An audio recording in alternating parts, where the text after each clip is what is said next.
और सीधा आपको लिए चलते हैं जहां प्रेस कॉन्फ्रेंस की जा रही है एजी के द्वारा। सब ओपन एंडेड कॉन्ट्रैक्ट्स, मतलब वो उनकी वैलिडिटी पीरियड क्या थी, वो 1 साल थी, 2 साल थी, कुछ नहीं था उसमें।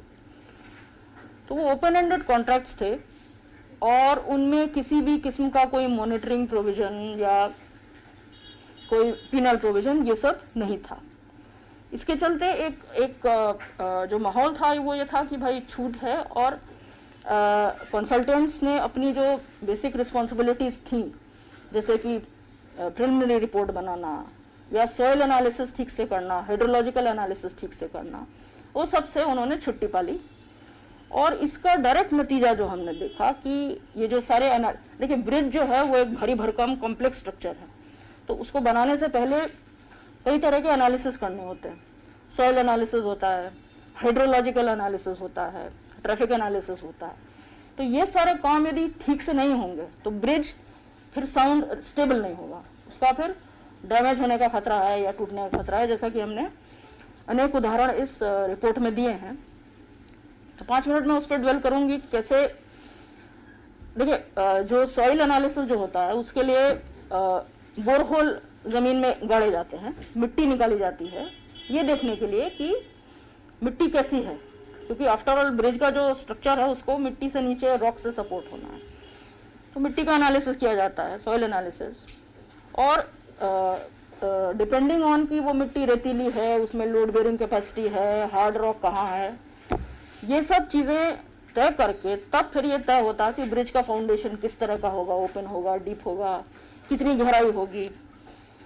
ये सारी बातें ये प्री कंस्ट्रक्शन एनालिसिस के आधार पर तय की जाती है। तो हमने पाया कि इन सब में जो है वो कोताही हुई थी, जितना काम होना था उतना नहीं हुआ, जितने बोरहोल डिग होने चाहिए थे उतने नहीं हुए। तो सॉइल का प्रोफाइल नहीं ठीक से बना, जहाँ डीप फाउंडेशन देना चाहिए था वहाँ ओपन फाउंडेशन दे दिया गया, जितनी गहराई तक फाउंडेशन बनाना था नहीं बनाया। ओपन रेतीली सैंडी सॉइल होने के बावजूद जो है ओपन फाउंडेशन दे दिया गया। जो पाइल होता है आपका, जो एक वर्टिकल कॉलम होता है पाइल, जो कि नीचे रॉक में एम्बेड किया जाता है, जो ब्रिज को सपोर्ट करता है, वो जिस गहराई तक जाना था वो नहीं गया, कुछ सॉइल में ही रह गया। तो इस तरह के बहुत जगह जो है वो स्टील जो है वो कम इस्तेमाल किया गया, जितना स्टील रिक्वायर्ड था। और देखिए ये सब इसका सिविल इंजीनियरिंग ये सब टेक्निक्स हैं, ये वेल नोन है, इसमें कोई ऐसी चीज़ नहीं है जो कि मुश्किल हो, ये सब वेल नोन है। तो ये सब इसके चलते हमने कई उदाहरण दिए हैं। ब्रिज जो हैं वो टूटे हैं, डैमेज हुए हैं, कुछ ढह गए हैं। इसके अतिरिक्त हमने इसका जो रिपेयर और मेंटेनेंस पार्ट है, पुल तो बन गया, तो अब उसके पश्चात क्या। लेकिन उससे पहले मैं इस पे एक जैसे जो हम सॉइल एनालिसिस की बात कर रहे थे, तो उसी प्रकार एक हाइड्रोलॉजिकल एनालिसिस होता है कि देखिए एक कॉन्सेप्ट है हाईएस्ट फ्लड लेवल, कि पानी कितना स्तर तक जाएगा यदि बाढ़ आती है मानसून में, तो ब्रिज जो है उसके ऊपर होना चाहिए। हमने कुछ केस देखे जहां पानी जो है वो ब्रिज के ऊपर चला गया, क्योंकि ये जो हाइट का कैलकुलेशन था ये ठीक से नहीं हुआ था। कुछ केसेस में हमने देखा कि एक ही चीज का अलग अलग कैलकुलेशन किया गया है, अलग अलग टाइम पर, एक ही नदी पर, कैचमेंट एरिया वगैरह, और वो उसको टेक्निकल सैंक्शन भी मिला है। और इससे जुड़ी एक बात ये भी है कि एक जो डिजाइन सेल जो होता है, जो होना चाहिए, वो नहीं है चीफ इंजीनियर के ऑफिस में। इसी में तो जो है क्या हो रहा है कि जो आपको वेटिंग, जो आपको प्रॉपर एक्सपर्टीज चाहिए वेटिंग करने के लिए, तो जो भी डीपीआर कंसल्टेंट देते हैं वही एक्सेप्ट कर ली जाती है और टेक्निकली सैंक्शन हो जाती है। तो अब रिपेयर और मेंटेनेंस वाला जो इशू मैंने अभी फिर बोला, तो उसमें हमने पाया कि कोई भी प्रावधान बजट में रिपेयर एंड मेंटेनेंस के लिए नहीं किया गया। पीएमजीएसवाई योजना में यदि आप देखेंगे तो करीब 2.5% ऑफ कॉस्ट ऑफ ब्रिज जो है वो रिपेयर एंड मेंटेनेंस के लिए रखा जाता है। देखिए ब्रिज एक चलंत चीज़ है, उसमें जो है फाउंडेशन पर बार बार दबाव पड़ता है। जहाँ ओपन फाउंडेशन है, वो जहाँ नदी नाले के ऊपर है, वहाँ पानी का बहाव होता है, जिससे कटाव होता है और जो फाउंडेशन के नीचे की जो मिट्टी वो धीरे धीरे धीरे धुलती है। तो हमने देखा कि बहुत जगह जो है वो जिसको स्कवरिंग बोलते हैं, तो स्कवरिंग हो रखी थी पुलों में, इसलिए फाउंडेशन अनस्टेबल हो गया था। कुछ जगह जो है वो एक्सपेंशन जॉइंट क्रैक कर गए थे, आरसीसी में क्रैक आ गए थे। तो इन सब ब्रिजेस को जो है वो अर्जेंट रिपेयर और मेंटेनेंस की आवश्यकता है, अन्यथा ये एक सेफ्टी हैजार्ड बन सकते हैं। तो इस तरह हमने और भी आप रिपोर्ट देखिएगा तो हमने स्टेटिस्टिक्स भी दिए हैं, कितने ब्रिज टेकअप हुए हैं, कई ब्रिज इनकम्प्लीट हैं अभी भी। और हमने रेकमेंड किया है इस ऑडिट में कि पहली बात तो ये कि जो लोग जिम्मेदार हैं, जो रिस्पॉन्सिबल हैं इस तरह के शॉडी काम के लिए, सब स्टैंडर्ड वर्क के लिए, गलत एस्टिमेशन के लिए, उनको आइडेंटिफाई किया जाए, उन पर रिस्पॉन्सिबिलिटी फिक्स की जाए। और भी कुछ रिकमेंडेशन, एक रिकमेंडेशन हमने दिया है कि सभी पुल जो हैं उनका सेफ्टी ऑडिट कराना आवश्यक है, ताकि ये जो घटनाएं हम सुनते हैं कि पुल टूट गया, डैमेज हो गया, इससे बचा जा सके। तो ये हमारा एक मेन इसमें डिटेल्ड ऑडिट हमने किया था, जो इस रिपोर्ट में छपा है।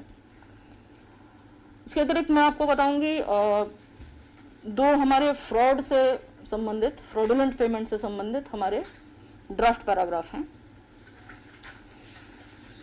एक पैराग्राफ है फर्जी बैंक गारंटीज का। तो इसमें एक रोड बनानी थी जिसका कॉन्ट्रैक्ट जो है, ये किस डिस्ट्रिक्ट में है, ये आपका जो है रोड डिवीजन गोड्डा, ये रोड डिवीजन गोड्डा के अंतर्गत पड़ता था। तो रोड डिवीजन गोड्डा ने जो है वो लगभग 51 करोड़ के आसपास का एक कॉन्ट्रैक्ट किया, एक सूरत बेस्ड, सूरत गुजरात में एक शहर है, एक सूरत बेस्ड कॉन्ट्रैक्टर से। तो वो प्रिंसिपल कॉन्ट्रैक्टर थे और उन्होंने उनके पावर ऑफ अटर्नी होल्डर ने यहाँ पर वो कॉन्ट्रैक्ट अग्रीमेंट पे साइन किया विभाग के साथ। करीब 51 करोड़ की लागत से एक रोड बननी थी। ये करीब अगस्त 2018 की बात है। और उसके बाद एक साल के बाद लगभग काम जो है 2019 में जुलाई के आसपास काम रुक गया। उसके बाद वो काम कभी फिर रिज्यूम नहीं हुआ। तो हमने ऑडिट ने कैलकुलेट किया कि लगभग 13.25 करोड़, 13.5-13.5 करोड़ जो हैं वो टोटल पेमेंट हुआ है कॉन्ट्रैक्टर को, जिसमें कि कुछ 4 करोड़ के लगभग मोबिलाइजेशन एडवांस भी शामिल है। हमने देखा कि करीब 5.6 करोड़ की बैंक गारंटी, जो कॉन्ट्रैक्ट में विभिन्न तरह की सिक्योरिटी होती है, bid security, performance security, mobilisation advance security, तो ये आमतौर पर बैंक गारंटी के माध्यम से दी जाती हैं। तो 5.6 करोड़ की बैंक गारंटियां जो हैं वो सरकार ने डिवीजन को, ये कॉन्ट्रैक्टर ने डिवीजन को दी थी। और आमतौर पर जब ऐसे कॉन्ट्रैक्ट खत्म होता है, टर्मिनेट होता है, तो ये बैंक गारंटियां जो है इनको इनकैश कर लिया जाता है। तो उस हद तक सरकार का जो पैसा लगा है वो वसूल हो जाता है। अब हमने जब इस इशू में हम घुसे और हमने बैंक गारंटियां देखनी, अच्छा, बैंक गारंटी का जो नियम है JPWD कोड में नियम ये है कि बैंक गारंटी जब कॉन्ट्रैक्टर देता है तो उसको कंसर्न जो एक्सीएन है उनको वेरीफाई करवाना है जो इशूइंग बैंक से है कि भाई ये फर्जी तो नहीं है, ये जेन्युइन है, ये उनका काम है, ये उनकी जिम्मेदारी है एज पर JPWD कोड। और बैंक गारंटी वेरीफाई करने के पश्चात ही उनको फिर बिड सिक्योरिटी वगैरह को इवेल्युएट करना होता है। तो ये इस केस में नहीं किया गया था। तो हम लोगों ने जब बैंक गारंटी देखी तो हमको तुरंत उसमें कुछ रेड फ्लैग नजर आ गया। मतलब बिना उसको हम बैंक से वेरीफाई करवाए ही हमको उसमें दिख रहा था कि इसमें कुछ गड़बड़ है। वो जो जिस स्टैम्प पेपर, उस स्टैम्प पेपर पर बनता है, जिस स्टैम्प पेपर पर वो बैंक गारंटी बनी थी वो एक्सपायर्ड था। जिस वक्त गारंटी बनी थी उसी वक्त एक्सपायर्ड था। उसके अतिरिक्त हमने पाया कि उस पर किसी एक व्यक्ति का पर्सनल ईमेल आईडी जो है एज कॉन्टैक्ट इस तरह लिखा हुआ है। तो आमतौर पर ये होता नहीं है, जो इशूइंग ब्रांच होता है उसका आईडी होता है, उसका जो ऑफिशियल आईडी होता है। तो ये एक साफ संकेत थे कि कुछ गड़बड़ है। फिर हम लोगों ने बैंक गारंटीज को हमने फिर रिजर्व बैंक और जो इशूइंग बैंक था देना बैंक, उनको भेजा। उन लोगों ने हमको सूचित किया कि ये जो ब्रांच जो इसमें जिसने इशू की है वो ब्रांच एग्जिस्ट ही नहीं करती है। देना बैंक रास्ता ब्रांच जो है वो ऐसी कोई ब्रांच ही नहीं है, और बाकी भी किसी अन्य ब्रांच ने भी ये ऐसा इशू नहीं किया, ये फर्जी है। और बोले कि वो अगर इसको प्रेजेंट किया जाएगा तो ये ऑनर नहीं होंगी। ये 5.6 करोड़ का टोटल बैंक गारंटी है। तो उसके बाद हमने और भी आगे देखा, तो हमने कई इसमें जो कॉन्टैक्ट करने में जो इसमें रेड फ्लैग थे, जैसे हमने देखा कि जब पावर ऑफ अटॉर्नी इन्वॉल्व होते हैं तो एक नॉर्मली एक आईडी इशू होता है, रजिस्ट्रेशन करना होता है उनको झारखंड में, वो सब नहीं किया गया। जो पैन नंबर इसमें इस्तेमाल किए गए वो 2 पैन नंबर थे। कॉन्ट्रैक्ट ये यूनिक कंस्ट्रक्शन सूरत करके है, यूनिक कंस्ट्रक्शन सूरत, ये रिपोर्ट में पूरा डिटेल है। और उनके लोकल एक पावर अटॉर्नी होल्डर क्या राजेश कुमार मंडल है, क्या नाम, राजेश कुमार मंडल ना, राजेश कुमार मंडल। तो जो पैन नंबर है वो भी दो पैन नंबर का इस्तेमाल किया गया। एक पैन नंबर कॉन्ट्रैक्ट बनाने के लिए और एक पैन नंबर जो जब PID से पेमेंट करने के लिए, वो सब भी था। फिर हमने देखा कि भाई आगे अब क्या हो सकता है। तो मोबिलाइजेशन एडवांस जो होता है, जैसा आप लोग परिचित होंगे, उसका उद्देश्य ये होता है कि जब शुरू में काम शुरू होता है तो लेबर, इक्विपमेंट, मटेरियल वगैरह जुटाने के लिए वो एडवांस दिया जाता है। और यदि काम कभी टर्मिनेट होता है तो उस मोबिलाइजेशन एडवांस से जितना भी कोई कंस्ट्रक्शन हुआ है साइट पे या मटेरियल है या इक्विपमेंट है, वो सब डिपार्टमेंट का प्रॉपर्टी हो जाता है। तो हम लोग जो है इसको जॉइंट वेरीफाई किए साइट को कि भाई क्या है वहाँ पे। तो वहाँ पर कुछ भी भुनाने लायक कुछ भी नहीं था, एक खाली लेबोरेटरी पड़ी हुई थी और कुछ टूटा फूटा कुछ इक्विपमेंट था। तो ये सब मामला हम लोग जब लाइट में लाए तो उसके पश्चात फिर FIR हुई है विभिन्न पार्टियों के अगेंस्ट। यूनिक कंस्ट्रक्शन के अगेंस्ट भी FIR हुई, लेकिन अब वो शायद उन्होंने भी शायद एक काउंटर केस वगैरह किया है बाद में, जो हमको जानकारी मिली, इसमें रिपोर्ट में नहीं है। तो ये मामला अभी वैसा ही है। और ये जो 13.24 या जितना करोड़ का जो पेमेंट हुआ था, उसमें से अभी तक कुछ भी रिकवर नहीं हुआ है सरकार के लिए। जी टोटल पेमेंट उतना हुआ था, उसमें से 5.6 करोड़ अगर ध्यान दिया जाता तो वापस आ जाता, अगर वो फर्जी बैंक गारंटी नहीं होती तो। लेकिन वो भी चूंकि इन्होंने ध्यान नहीं दिया तो वो भी चला गया। और इसमें सरकार ने जो AG के तरफ से जो ये किया था, DO लेटर जो लिखा गया था, उस बेसिस पे FIR तो लॉन्च किया ही, इसके अलावा इंजीनियर इन चीफ को सस्पेंड किया गया, चीफ इंजीनियर इन चीफ को, प्रीवियस एग्जीक्यूटिव इंजीनियर को, करंट एग्जीक्यूटिव इंजीनियर को, असिस्टेंट इंजीनियर को, जूनियर इंजीनियर को, सबको सस्पेंड कर दिया। ये नवंबर 2019 में हाँ कार्रवाई हुई है, कार्रवाई हुई। ऑडिट के ये पे तुरंत कार्रवाई की गई, सबको सस्पेंड कर दिया गया, ये रिपोर्ट में है सर, कार्रवाई हुई है उसमें। तो ये एक हमारा केस था। और एक और फ्रॉड वाला जो है केस हुआ है। ये एक आप लोग शायद इस केस से परिचित भी होंगे, DWO Chatra, district welfare officer Chatra जो हैं, उनके द्वारा गबन का केस है। तो ये मामला जो है ये 2016 ऑनवर्ड्स का मामला है। तो ये डिस्ट्रिक्ट द्वारा ये पकड़ा गया था और फिर एक डिस्ट्रिक्ट लेवल इंक्वायरी कमेटी भी बैठी थी। तो इस मामले में हमको सेक्रेटरी वेलफेयर से, जो राज्य सरकार के सेक्रेटरी वेलफेयर हैं, वहाँ से एक स्पेशल ऑडिट की रिक्वेस्ट आई थी। तो हम लोगों ने फिर इसका स्पेशल ऑडिट किया था। तो इसमें हमने जितना तब तक पकड़ा गया था उसमें लगभग 6.5 करोड़ का और एडिशनल वैल्यू हम इसमें ऐड कर पाए। तो इसमें मामला ये था कि जो DWO चतरा जो है, उनकी जिम्मेदारी थी जितना स्कॉलरशिप का पैसा जो आता है वेलफेयर विभाग से, वो उनको ट्रांसफर करना था डायरेक्टली बेनिफिशियरीज के फंड में DBT के माध्यम से। प्रावधान यही है। तो करीब 95 करोड़ 95 करोड़ जो है वो उनके अकाउंट में आया, जिस दौरान हमने देखा। हमने थोड़ा अपना पीरियड भी एक्सपेंड कर लिया ऑडिट का। तो करीब 95 करोड़ आया था, उसमें से करीब 85 करोड़ जो है वो निकला उसमें से। अभी 85 करोड़ में से 70 करोड़ का रिकॉर्ड जो है वो जल गया, ठीक है, वो जल गया। तो उसका लेखा जोखा अब करना संभव नहीं है, किंतु बैलेंस जो 15 करोड़ के लगभग है वो हमने उसको एग्जामिन किया। तो ये जो इनके फंड थे, डीडब्ल्यूओ चतरा के फंड से कैशियर जिनके साथ उनका मिली भगत थी, कोल्यूजन था, और कैशियर के रिश्तेदार, उनका परिवार, और तमाम NGO, non existent school, non existent financial institutions के पैसे में चेक के माध्यम से निकासी हुई और फिर वहां से पैसा निकाल लिया गया। नहीं, ये वो अलग स्कीम है, ये हाँ, ये नॉर्मल जो स्कॉलरशिप वाली स्कीम है। माइनॉरिटी वाला दूसरा स्कैम है जो अभी रिसेंटली हुआ है, तो ये पहले का माजरा है। तो इसमें हमने जो मोटी चीजें देखी कि डीडब्ल्यूओ वेलफेयर के पास फंड आ रहा है, लेकिन उनके जो पूरा जो कामकाज है उस पर कोई किसी किस्म की इफेक्टिव ओवरसाइट या सुपरविजन नहीं है।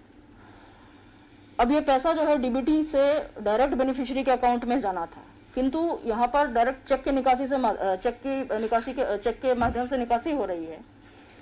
लेकिन कहीं जो है इनके जो कंट्रोलिंग ऑफिसर हैं या वेलफेयर डिपार्टमेंट, इनको कोई खबर नहीं है। ये 12 बैंक अकाउंट अपने रखे थे, लेकिन 3 ही बैंक अकाउंट की जानकारी विभाग को दिए थे। विभाग इस इंप्रेशन में था कि इनके 3 बैंक अकाउंट हैं, 3 बैंक अकाउंट की कैशबुक रखते थे, कभी भी बैंक रिकॉन्सिलिएशन नहीं करते थे।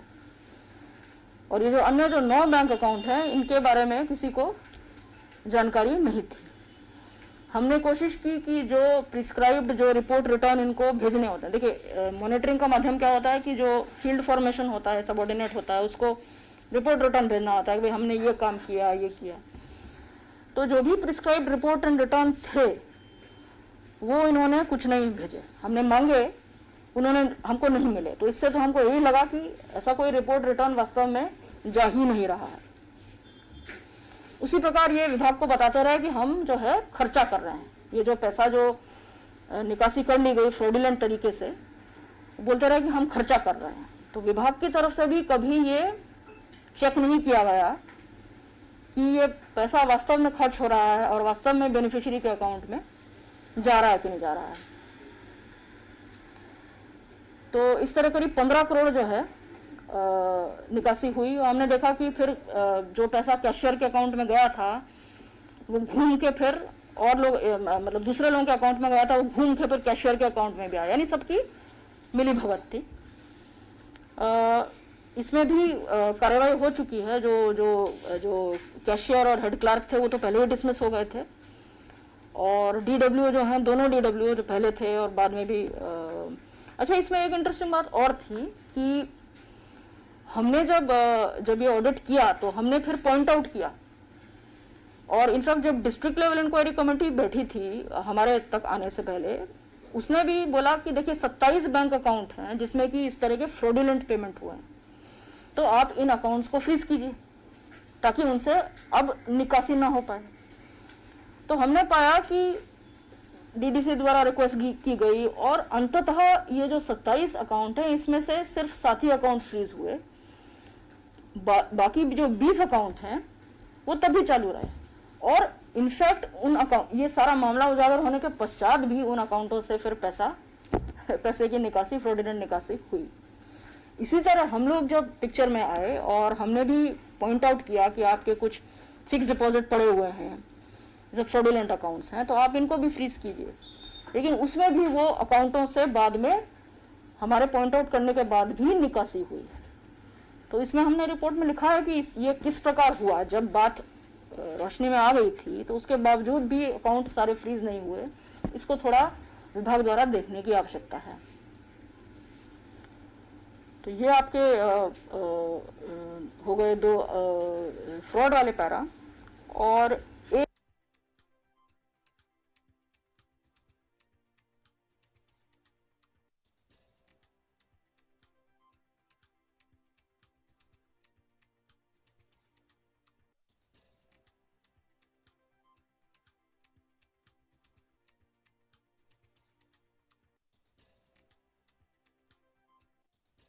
एसेट्स हैं, जैसे होटल्स हैं, टूरिस्ट कॉम्प्लेक्सेस हैं, वेसाइड अमेनिटीज़ हैं, चिल्ड्रंस प्ले जोन हैं, लाइट एंड साउंड शो हैं, जितनी भी सरकार की जो टूरिज्म बढ़ाने के लिए जो एसेट्स क्रिएट किए गए हैं, उनको उनमें से कई एसेट जो है वो जेटीडीसी को ट्रांसफर हो गए हैं और जेटीडीसी ही उनको मैनेज करती है, उनको रन करती है। दोनों माध्यम से अपने भी कुछ चलाती है, कुछ आउटसोर्स भी किए हुए हैं। तो हमने देखा कि जेटीडीसी जो ये जो प्रॉपर्टीज जो बनाए गए हैं, ये किसी भी प्रकार का सर्वे करके या टूरिज्म पोटेंशियल को असेस करके नहीं बनाए गए। झारखंड टूरिज्म पॉलिसी आई 2015 में। वहां पर उस पॉलिसी में ये लिखा था कि आपको एक मास्टर प्लान बनाना है टूरिज्म के लिए। आपको जो टूरिज्म साइट्स आपके हिसाब से पोटेंशियल साइट्स हैं, वहां पर आप उनका सर्वे करके असेस कीजिए कि वहाँ कितना उनका क्या पोटेंशियल है, वहाँ कितने टूरिस्ट के आने की संभावना है, वहाँ किस तरह की फैसिलिटीज क्रिएट करने की आवश्यकता है। फिर ये था कि प्राइवेट सेक्टर का पार्टिसिपेशन बढ़ाइए, जो आपकी टूरिस्ट फैसिलिटीज हैं उनमें उनका कुछ मिनिमम स्टैंडर्ड्स क्रिएट कीजिए। फिर एक टूरिज्म फ्रेंडली कुछ सिक्योरिटी फोर्स टाइप बनाइए। इस तरह के उस टूरिज्म पॉलिसी में रिकमेंडेशंस थे। हमने देखा कि ना तो उस पॉलिसी के आने से पहले और ना ही उस पॉलिसी आने के बाद कभी भी इस तरह का कोई सर्वे जो है वो विभाग द्वारा या जेटीडीसी द्वारा किया गया। नतीजतन क्या हुआ कि जितनी भी प्रॉपर्टीज हमने एग्जामिन की वो जहां तहां बनी हुई हैं। तो उसके हमने कई उदाहरण जो है और पिक्चर्स इसमें दी हुई हैं। तो जैसे फॉर एग्जांपल हमने बोला है कि कुछ प्रॉपर्टीज में जैसे जेटीडीसी का कंट्रोल ही नहीं। इन सब प्रॉपर्टीज में क्या है कि जो कुछ लोकल लोगों ने अपनी कमिटियां बना ली हैं और वही कमिटियां जो हैं वो उन प्रॉपर्टीज को चला रही हैं। जैसे अगर किसी प्रॉपर्टी में विवाह मंडप है तो विवाह मंडप को भाड़े पे दे दिया, यदि रूम हैं, कमरे हैं तो उनको रेंट पे दे दिए, यदि बच्चों का play zone children's play zone जिसको बोलते हैं वो है तो उसमें टिकट बिक रहे हैं। और ये सारा जो कलेक्शन है ये सरकार के पास नहीं जा रहा है, ये सब प्राइवेट पॉकेट्स में जा रहा है, इंडिविजुअल के पॉकेट में जा रहा है।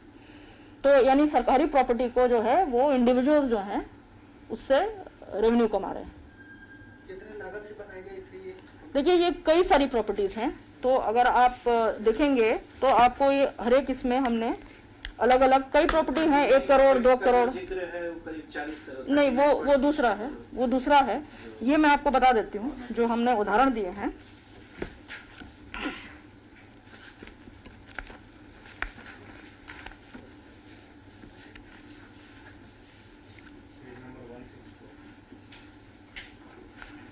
देखिए ये जो हमने बोला है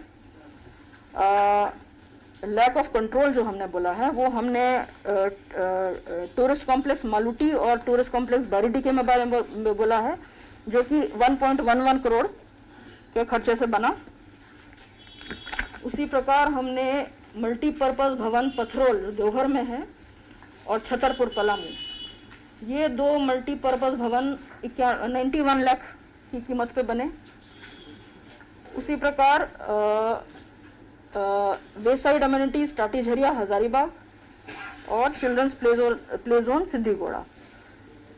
तो ये तो कुछ हमने जो है उदाहरण दिए हैं, लेकिन इसके अतिरिक्त भी, क्योंकि देखिए हम तो सारी प्रॉपर्टीज तो हम नहीं देख सकते, उतना हमारे पास ना मैन पावर है ना टाइम है, तो हमने कुछ प्रॉपर्टीज को चुन के उनको एग्जामिन किया।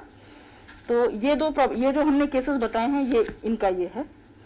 इसके अलावा चूंकि लागत की बात हो रही है, हमने पाया कि 39 जो एसेट हैं जो कि करीब 40 करोड़ की लागत से बने हैं वो नॉन ऑपरेशनल है, चलते ही नहीं। तो जैसे इसमें हमने उदाहरण दिए, जैसे पुनासी डैम जो है वहां पर एक मल्टीपर्पज भवन बना दिया गया करीब कितने करोड़ की लागत में,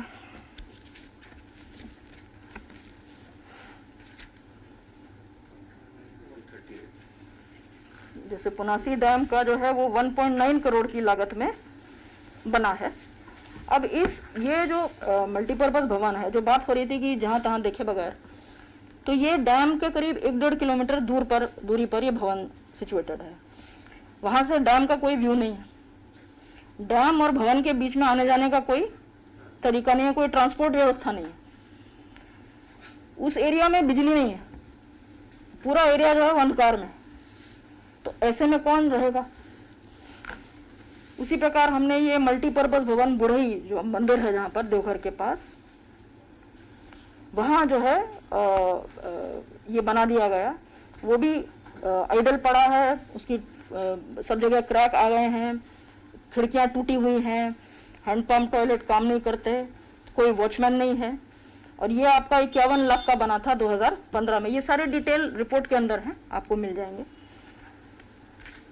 एक जगह जो है वो बिना बिजली और पानी की व्यवस्था किए बगैर जो है वो डेवलपर को दे दिया गया कि इसको डेवलप कीजिए। तो बिजली और पानी ये सब मूलभूत जो सुविधाएं हैं तो सरकार को ही देनी है, अब डेवलपर बिजली और पानी तो नहीं प्रोवाइड कर सकता, तो उसके चलते वो वैसे ही पड़ा है, उसकी बुरी हालत है, उसकी बाउंड्री वॉल जो है वो है ही नहीं, उसका गेट टूट गया है, अंदर सीपेज है, क्रैक है। तो इस तरह के कई हमने पिक्चर सहित हमने एक देवघर में एक शिल्पग्राम है, आप लोग शायद परिचित होंगे, उसमें एक sound and light show 3 crore की लागत से 2016 में 15-16 में वो लाइट एंड साउंड शो बनाया गया था। अब वो चूंकि वो एक उसका सोफिस्टिकेटेड ऑपरेशन है, तो जब वो बन गया तो इनको एडवाइस दी गई कि इसको आप ट्रेंड पर्सनल जो है और से चलवाइए और इसका एक एनुअल मेंटेनेंस कॉन्ट्रैक्ट भी कर लीजिए। लेकिन ऐसा नहीं किया गया, 2016 में वो खराब हुआ था और तब से लेके अब तक वो खराब पड़ा है, उसका कोई इस्तेमाल नहीं हुआ जी। देवघर, ये देवघर में शिल्पग्राम में लाइट एंड साउंड शो है। तो इस तरह के हमने कई केसेस जो हैं वो हैं। इसके अलावा भी रिपोर्ट में और अच्छी चीज़ें हैं, आप आराम से पढ़िए इसको डिटेल में। कई तस्वीरें हमने डाली हैं, उससे आपको और अच्छा बेटर आइडिया मिलेगा। यही हाँ जी। क्या लगता है कि जो कुछ अधिकारी इंटेंशन करता है ऐसा कि इतना जानकारी कैसा हो गया? देखिए आप जेडीसी आप जनरल बात कर रहे हैं कि जनरल बात कर रहे हैं। देखिए हमको लगता है कि प्लानिंग में थोड़ी कमी है ना, जैसा कि हमने MMGS वाले में भी हमने बताया और ये JTDC वाले में बताया कि कोई भी स्कीम लागू करने से पहले वो कैसे लागू होगी उसके लिए प्रॉपर प्लानिंग की आवश्यकता है। अगर आप प्रॉपर प्लानिंग नहीं कीजिएगा तो फिर जो नतीजा आप अपेक्षा जिसकी है आपको वो आपको नहीं मिलेगा। जहाँ तक एग्जीक्यूशन का सवाल है तो देखिए एग्जीक्यूशन में विभाग की सरकार की मॉनिटरिंग की बहुत आवश्यकता है, क्योंकि MMGSY में जैसे हमने देखा कि जो एक्चुअल जो काम का एग्जीक्यूशन हो रहा है उसमें जो है सब स्टैंडर्ड वर्क हुआ है, जो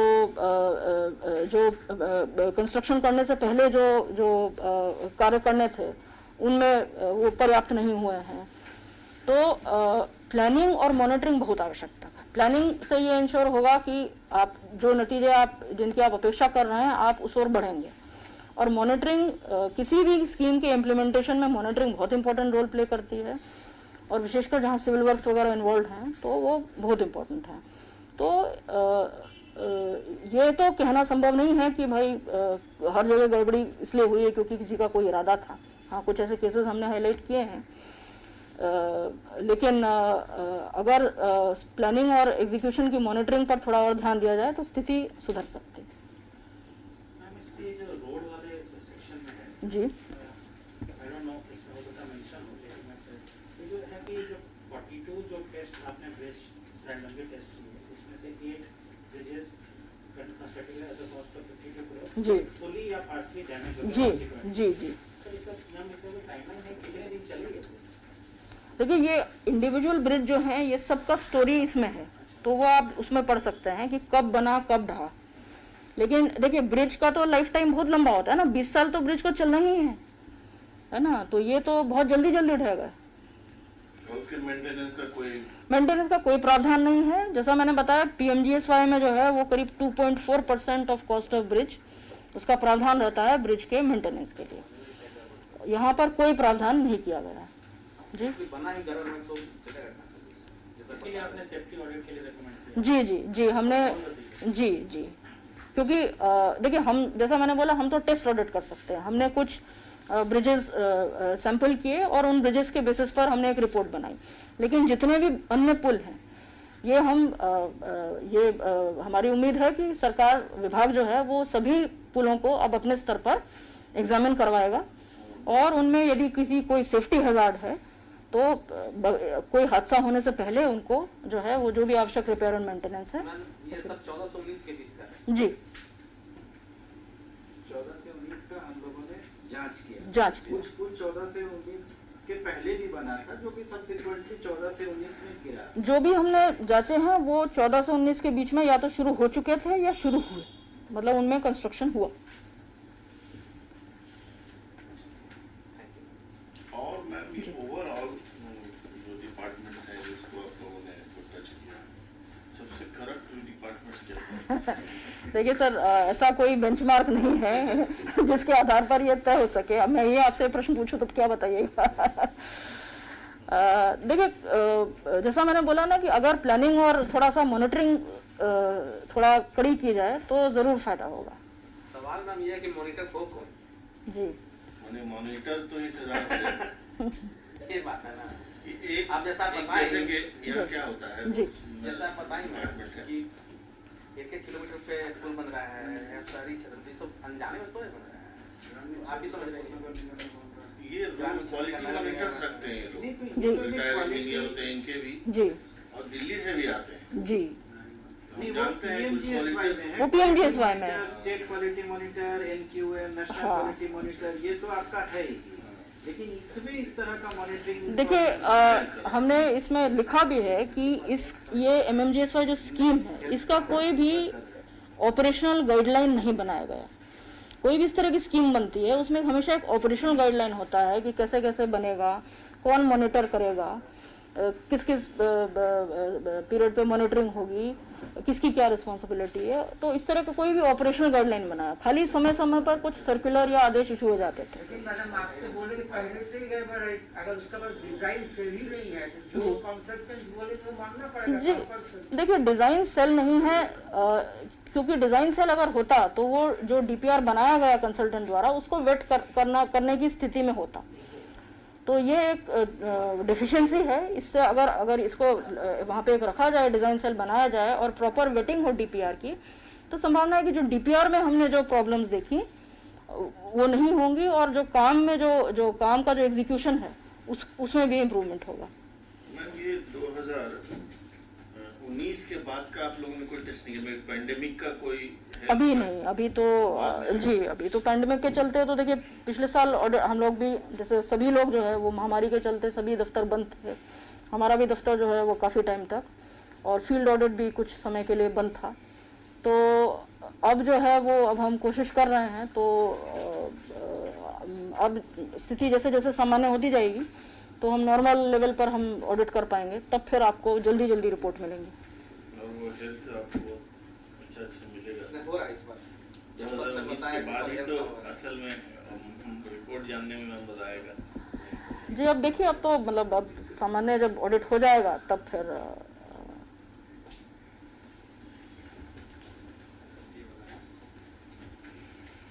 यदि प्रश्न नहीं है तो फिर हम समाप्त करें। हाँ, थैंक यू। थैंक यू, कुछ बता दें आप। जी जी जी जी, बहुत बहुत धन्यवाद, थैंक यू आप लोग। हाँ।